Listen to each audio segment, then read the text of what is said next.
Get it all on the one show that brings it all together from your point of view.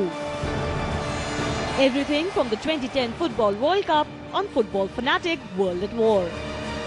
At these times on NewsX. Is brought to you by Union Bank of India. Good people to bank with. Muthoot Finance, India's largest gold loan company. And IIPM ranked amongst top 5 B schools in India, #1 in global exposure.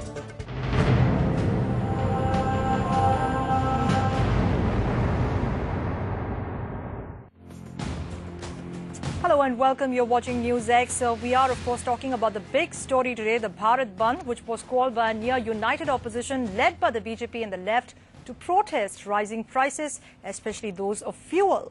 The Bandh paralyzed large parts of the country. It was a show of opposition unity, one of those rare occurrences that we are seeing. It was also an attempt clearly to score political points, and it was a battle cry ahead of the monsoon session of Parliament, which begins later this month.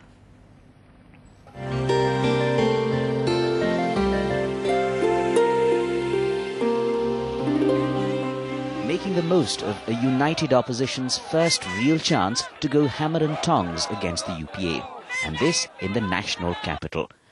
A grand BJP rally at Red Fort Maidan blatantly violated restrictions.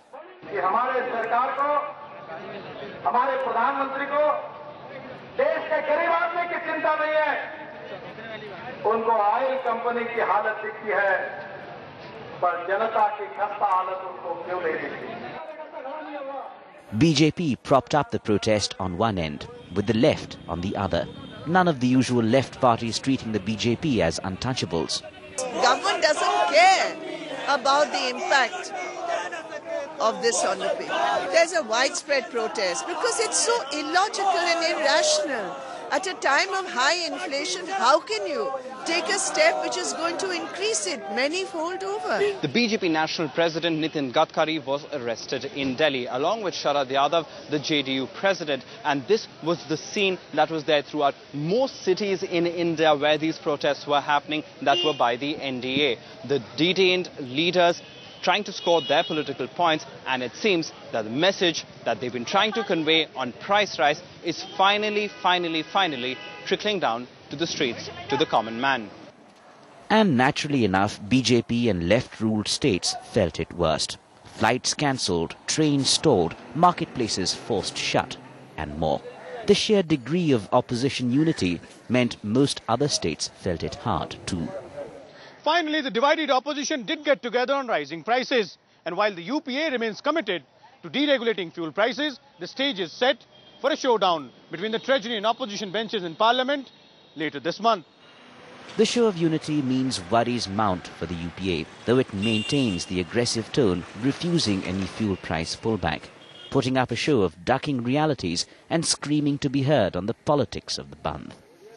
Except for state-sponsored initiatives in certain states where they are in government and power themselves, there has been a complete flop, a complete negative reaction against the Bandh, not for the Bandh.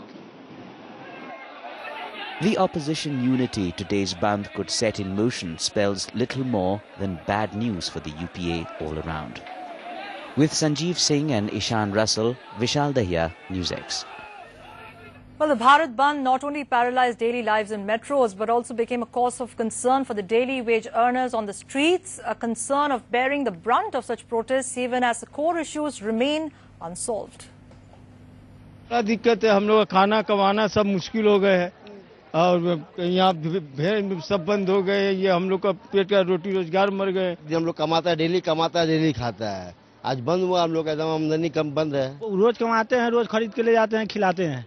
आज बंदी के आधार पर हम लोग काम धंधा नहीं किए, हमारा बाल बच्चा क्या खाएगा? दिक्कत तो ये है कि काम धंधा मिल नहीं रहा है, हम लोग भूखे मरे हुए हैं, बंदी का समय हो गया है, बंदी आप लोग कर दिए हैं। जो फुटपाथ पे सोते और बाहर बड़ा पाव और ये सब खाते तो उसको भी कुछ खाना पीना मिलेगा, बहुत मुश्किल होएगा। एक घंटा झाला तरी बस आली नाही अजून आम्हाला, इथं उभा राहायला लागतं। Well, is this the will of the people? To discuss these developments, joining us today in the studio, Tom Vadakkan, national spokesperson for the Congress. Also joining us is, in a short while from now, Tarun Vijay. But let me go across to also Abani Roy, who joins us from Kolkata. Abani Roy, of course, Rajya Sabha MP of the RSP. And also joining us in the Noida studio, Dr. Suvrokamal Dutta, who joins us in Noida, political analyst. Let me, in fact, go across to first Mr. Abani Roy for my first question. Mr. Roy, it is said the opposition has united in the name of the Aam Aadmi and that this protest is for the Aam Aadmi. But do you really think this is the will of the people? In most places, we've seen political parties come down hard and enforce this shutdown. And what you've ended up actually doing is get a few thousand people, daily wage workers, to actually go hungry to bed tonight. You know that though the call was given by the all opposition party, not unitedly but separately, they have given the call to protest against the high price rise of the petrol and also the high price rise in the commodities. And though yes, we know that some of the daily wage earners and they face the problem, there is no doubt. But in long run, if we see that these daily wages workers, those are saying this thing today that we are facing some problems. They have to go by buses. They have to take the transport. And you know that the cost will be much more. Then they will say, yes, whatever the thing that on that they protested, it should be.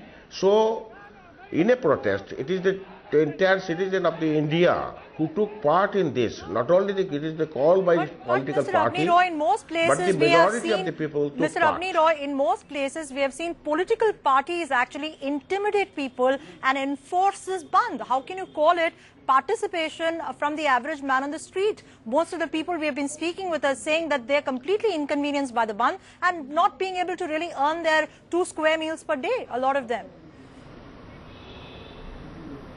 You know, this thing happened several times, even in the before the independence. Also, this thing, you know, we have to to the people that why we are protesting, why the protesters should you should protest it, and we have to convince them because you know that some of the people should go for their jobs and other things. So something somewhere that type of coalition is there. But over and all, if you see this.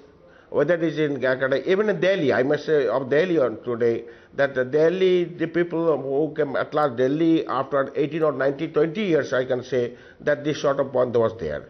Right. So how the thing, yes, some of the people should face the problem, there is no doubt. But to protest against this, and the government at large, government is also trying to say that they won't roll back. Right. Mr. Abani Roy, you made your point. Let me get a government voice in. Let me talk to Mr. Tom Vadakkan about these developments. Mr. Vadakkan, clearly we've seen a very large-scale shutdown today. We've seen road, rail, air traffic hit, shops and business establishments being hit, not to mention the crores of losses to the exchequer. Do you see this as an outright rejection of your government's policies? Let me first make a general comment on what has been happening before I get into that. I think this is a typical case when we can say the operation is successful but the patient is dead. Yes, there was opposition unity, there was a lot of visuals and bites, there were people in the street, volunteers, you saw them pulling down shutters, you had people being slapped at trying to get into trains because the political will was there that they should not board the train. And people were harassed across the board. 87 flights were cancelled, trains were cancelled, I don't even have the numbers.